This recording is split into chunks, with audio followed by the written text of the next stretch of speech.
વડોદરા મહાનગરપાલિકાની વડી કચેરી ખાતે નવા ડેપ્યુટી મ્યુનિસિપલ કમિશનર વહીવટી કેતન પી જોશી અધ્યક્ષસ્થાને તમામ વિભાગના અધિકારીઓના પરિચયની સાથે તથા સંકલન બેઠક તથા વડોદરા મહાનગરપાલિકાની તમામ વિભાગની કામગીરી વિસ્તૃત માહિતી અંગેની એક બેઠક યોજાઈ હતી। તમામ વિભાગના અધિકારીઓ વિશેષ ઉપસ્થિત રહી અને પ્રજાને અગવડતા ન પડે તેવા પ્રાથમિક સુવિધાઓના મુદ્દે ચર્ચા વિચારણા કરતા આવી હતી। તેમ છતાંય વડોદરામાં હાલાકીનો દોર જોવા મળી રહ્યો છે અને ખાસ કરીને ગતરોજ વડોદરા શહેરના પાણીગેટ વિસ્તારમાં મુખ્ય પાણીની લાઇનની નલિકા પડી માંગતા વિસ્તારમાં ઠેર ઠેર બિન વરસાદે ઘૂંટણસામાં પાણી ભરવાની સ્થિતિ વિસ્તારમાં સર્જાઈ હતી।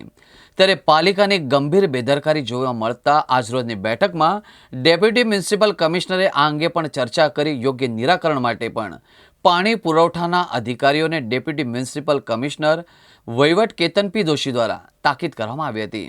આજની મળેલી બેઠકમાં વડોદરા મહાનગરપાલિકાના ડેપ્યુટી મ્યુનિસિપલ કમિશનર અર્પિત સાગર, ડેપ્યુટી મ્યુનિસિપલ કમિશનર વહીવટ કેતન જોશી, ચારે ઝોનના ડેપ્યુટી મ્યુનિસિપલ કમિશનર, ચારે ઝોનના આસિસ્ટન્ટ મ્યુનિસિપલ કમિશનર તથા તમામ કાર્યપાલક એન્જિનિયરો, વડોદરા મહાનગરપાલિકાની વડી કચેરી ખાતેના તમામ વિભાગના અધિકારીઓ વિશેષ ઉપસ્થિત રહ્યા હતા। વડોદરા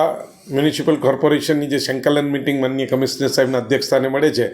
તેમાં આજરોજ વિવિધ પ્રોજેક્ટ્સ ઝડપથી પૂર્ણ થાય, એમાં ડીલે ન થાય, ખાસ કરીને સ્વચ્છતા સર્વેક્ષણ, સફાઈની કામગીરી અને જે પ્રોજેક્ટ્સ ચાલે છે એના વિના વિલંબે ઝડપથી પ્રક્રિયા હાથ ધરાય અને મહત્તમ લોકોને સુખાકારી માટે સવલતો ઊભી થાય તે પ્રકારની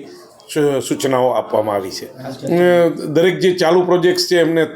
ત્વરિત કામો પૂરું કરાવવા માટે તમામ ઝોનના એક્ઝિક્યુટિવ એન્જિનિયર અને વિવિધ રોડ બિલ્ડિંગ પ્રોજેક્ટ્સના એક્ઝિક્યુટિવ એન્જિનિયરને આ અંગે જરૂરી સૂચના આપવામાં આવી છે। એ બાબતની ગત મિટિંગમાં પણ ચર્ચા થઈ હતી અને આ વખતે પણ કામગીરી હાથ ઉપર છે તે પ્રકારનું કાર્યપાલક ઇજનેરશ્રીએ જણાવેલ છે।